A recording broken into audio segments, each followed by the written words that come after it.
the nutrient-related, phosphorus nutrient-related waters there. Red tide, our saltwater systems are very sensitive to nitrogen, and our freshwater systems are much more sensitive to phosphorus. So the cyanobacteria blue-greens that you see with that really slimy green water, that's primarily a factor of very similar legacy phosphorus that's in the system that cannot be processed, cannot be taken care of during the natural cycle. So here comes this, and again, they release the reason they release the water from Lake Okeechobee is that they don't release it, the Hoover Dike is going to fail and thousands of people are going to die because they get flooded. So they have to release it. Of course, they really don't have to, because if they spent the federal money the way we were supposed to have done it over the last 20 years, the dike would be in good shape, we would have the extra storage facility, and none of this stuff would happen. But because of the total derelict of duty of the federal and state elected officials to get these systems in place, we have to release these massive, massive, massive fluxes of phosphorus-laden water from the agricultural farms to the north. So now here comes all this stuff, these cyanobacteria blue-green algae. They get into the salt water and they die. They die in salt water, and Karenia brevis dies in fresh water.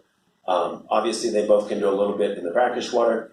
So now, but the nitrogen that's contained in those cells of those cyanobacteria and all of these things, the nitrogen doesn't die. I mean, it's not living, right? It's an element. So now you have all of the nitrogen encapsulated in these cyanobacteria cells that are now dying off the coast of Lee County, Fort Myers, from the Caloosahatchee outfall. And boom, at the same time, here comes this huge Karenia brevis bloom.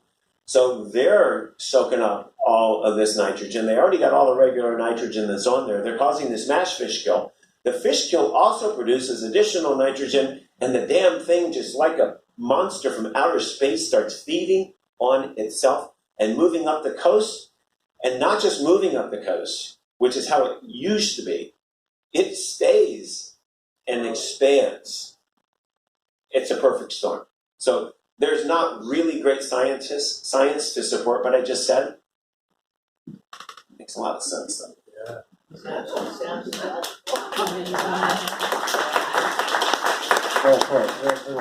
I recently partook in a webinar that the Moat Aquarium had online, and they only had a certain amount of folks to register. I don't have the terminology or the scientific knowledge that you speak of.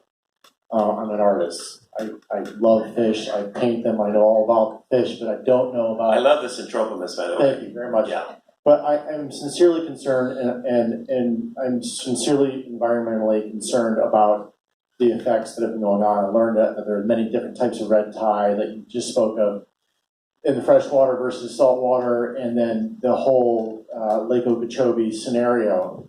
But for those of us who don't know the scientific terminology that you speak of, I also understand that, in particular, Lake Okeechobee is the culprit that we're all hearing about, or at least what I've heard about, and that there's two different outlets in which they do release this water. One is it Jupiter or no? I'm sorry. Well, it goes out to the Miami River, which goes out the coast on the other side. Right, and then down toward Port Charlotte, right? And so, is there? I guess my question would be: is there one that is more released than the other? And is there what do they do? What are the politicians doing about it? What is our federal government doing about it? Because that seems to be the biggest concern in regards to, I would say, just more than just the red tide offshore, because then we have that combined, and then you add in pollution and everything else. So let me first answer your question, and then let me add a little bit to it, because I find it really fascinating, and you bring up an interesting point. And there's a lot of politics as to how much goes east and how much goes west. Believe me, this is a huge fight. It is litigated all of the time. They have these formulas that script, under what conditions it goes left and under what conditions it goes right. So that's just a mess. That's a cluster. So that's, What's interesting, though, is first off, and I don't mean to correct you.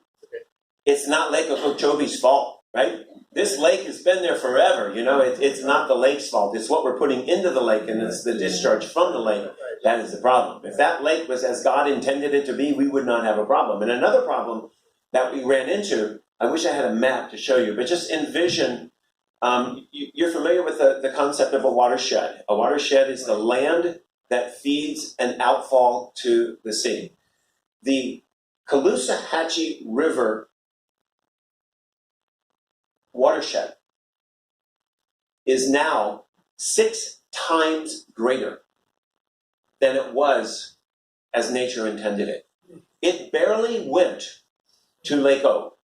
It was a little bit above the river and a little bit above it. Now it goes all the way up to Orlando and everything around it. It is huge. So you've taken this watershed, and the phenomenal thing about our bays and our estuaries is whether you believe that this is some divine creation or whether you believe this is some masterpiece of nature, the argument works perfectly well both ways. These watersheds are perfectly designed to receive the water quantity and the water quality within their watershed and maintain a healthy balance.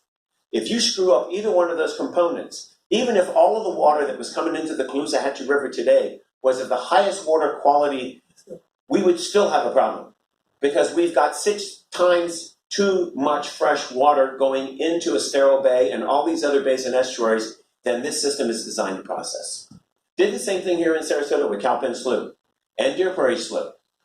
So, I mean, I just touched on the surface of how we screwed up our watersheds, but that's kind of the issue that we're facing with Lake Okeechobee.